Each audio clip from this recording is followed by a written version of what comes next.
కొంతమంది పేరెంట్స్ ఏంటంటే mother father ఇద్దరు జాబ్ చేస్తుంటారు, ట్యూషన్కి వేస్తారు, లేదంటే ఇంట్లో ఒక మెయిడ్ని పెట్టడమో, లేదు అంటే నానమ్మ తాతయ్యో అమ్మమ్మ తాతయ్య దగ్గర పెట్టడం బిడ్డల్ని, ఇలా ఉంటుందన్నమాట. కాబట్టి ఫైనల్గా నేను చెప్పేది ఏంటి అంటే, మనకి ఎంత పని ఉన్నా సరే, ఎంత జాబ్ చేసుకున్నా, ఎంత బిజీ షెడ్యూల్ ఉన్నా కూడా సరే, పిల్లల్ని మాత్రం ఎప్పటికప్పుడు మనం అట్లీస్ట్ ఒక హాఫ్ అన్ అవర్ దొరకదా, 1 అవర్ దొరకదా. అడాలసెన్స్ ఏజ్ అనేది చాలా డేంజరస్ ఏజ్ అనమాట.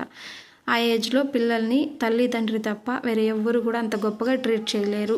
అలా ప్రాబ్లమ్స్ని మనం దగ్గరికి తీసుకొని, ఏంటి నీ ప్రాబ్లం ఏంటి, ఇలా ఉండాలి, ఇలా ఉండకూడదు అనేది మనం చాలా చక్కగా వాళ్ళకి మనసు నొచ్చుకోకుండా వివరించాలి. పేరెంటింగ్లో ఎప్పుడు లోపం ఉండకూడదు. ఎందుకు అనంటే, తల్లిదండ్రి ప్రేమించినట్టు బిడ్డల్ని ఇంకెవ్వరు గొప్పగా ప్రేమించలేరు అనమాట. కాబట్టి పేరెంటింగ్లో ఎప్పుడు లోపం ఉండకూడదు. తల్లి తండ్రి ప్రేమ అనేది పిల్లలకి ఎప్పుడు ఉండాలన్నమాట.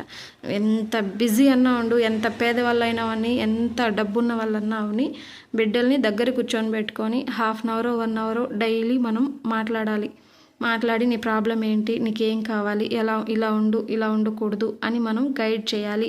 ఆ అడాలసెన్స్ ఏజ్ దాటేసిన తర్వాత వాళ్ళు కొంతవరకు సొంత నిర్ణయాలు, మంచి నిర్ణయాలు తీసుకోగలుగుతారనమాట. ఆ అడాలసెన్స్ ఏజ్ అనేది మాత్రం తల్లి ప్రేమ తండ్రి ప్రేమ మాత్రం ఎటువంటి లోపము ఉండకూడదు. ఇది 100% నిజం.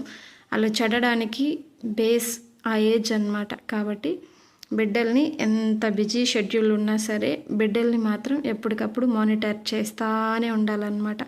గమనిస్తూనే ఉండాలి. ఇది మంచి, ఇది చెడు అని చెప్పగలగాలన్నమాట.